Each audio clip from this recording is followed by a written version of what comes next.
There are almost 5 billion active internet users in the world. Do you think every one of those users can become your customer? I don't think so. Well, how do you figure out which of those 5 billion people can become your customers? Well, that's where the concept of target audience comes from. Now, the simplest way to put it is that your target audience are just the people that are most likely to buy your stuff. If you target people who don't want to buy your stuff and don't have the money to buy your stuff, you might get a lot of website traffic, but it won't do much for you because it won't convert to sales. You'll be left wondering why all these people are visiting your website, but no one's buying anything. In other words, would you rather attract 10 ideal website visitors who really need your products and services and will invest in your business, or do you want thousands of visitors who will do absolutely nothing? What sort of things make up a target audience? Now, traditionally, a target audience is thought to share some demographic similarities like age, location, or socioeconomic status. Although that's included, I think it's better to think of it as a subset of people who share the same problems, the same goals, and interests. They would need your product or service to solve the problem or the want or the need that they all have. When identifying your target audience, you can craft market messages directly to these core customers. Instead of spending money and resources trying to cater to everybody, figuring out your target audience allows for more intentional and personal outreach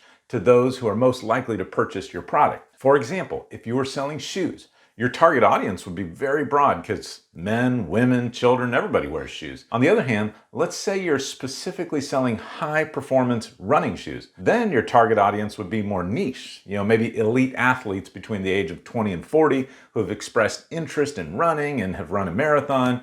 By narrowing your target audience down like this, you could focus your marketing and advertising message in a way that will resonate with these people. When you market to a highly specific target audience, you can develop messaging that truly resonates with them. And this makes it easier to connect with them and earn their loyalty. Now, the goal here is to target a specific market so that you can deliver the right message at the right time and have more meaningful communications with them. One drawback of a target audience is that companies may become too narrowly focused on a defined target audience, and they totally overlook or disregard other potential customers. Even well-researched target audiences may mistakenly exclude people who are interested in the product, so it's important to use target audiences as sort of your starting point, but not the end-all be-all. The best way to find your target audience is by first thinking about the specific needs your product or service fulfills. Now, it's important to identify the pain point and then determine who has those pain points. You can ask yourself each of the following questions to know the exact audience you're trying to target. Number one, who are they? Well, one way to find out is to look at who follows, likes, shares, and comments on your posts on social media, like Facebook, LinkedIn, YouTube, and Instagram, and others. If someone is willing to engage with you, then chances are they are your target. Number two, what are their biggest difficulties, problems, and desires? What is cool, interesting, and good for you might not be good for your customer. So don't think of yourself when you're trying to define the difficulties, problems, and desires of your target audience. Put yourself into their shoes. Understand the greatest difficulties your audience faces and try to help solve them. Number three, where do they look for information? Everyone needs information. You want to figure out where your audience likes to go for information and communication and try to talk to them using a specific language from their universe. Number four, what real benefit do you offer? Think a little bit about your product and the problem it solves.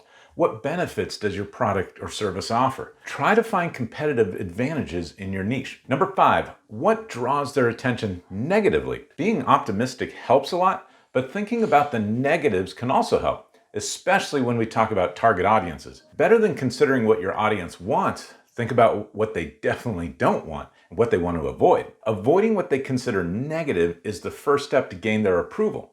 And after that, you only need to apply other strategies to do efficient marketing. Number six, who do they trust? Trust is everything in your target audience. No one purchases a product or service from a company they don't know and trust. This is why reviews on Amazon are read and so important for sellers. If you get good reviews, have positive comments, and garner a great reputation, customers will be more motivated to buy from you. Well, I hope this makes sense. I hope this is clicking with you. Finding your target audience will help you focus your time and your money in a much more efficient way. Now, if this was helpful to you in any way, hit that like button down below, subscribe and click the bell to get all my latest videos. And if you want to learn how to leverage this information about target audiences into a full-time six-figure income online, I'll drop a link below this video for my #1 recommendation for generating income online. It's the exact blueprint for succeeding with online marketing to your target audience. In the link, you'll find the training and the mentorship from a team that's actually helped thousands of people start successful online businesses. So check out the link in the description below this video. No pressure, it's totally up to you.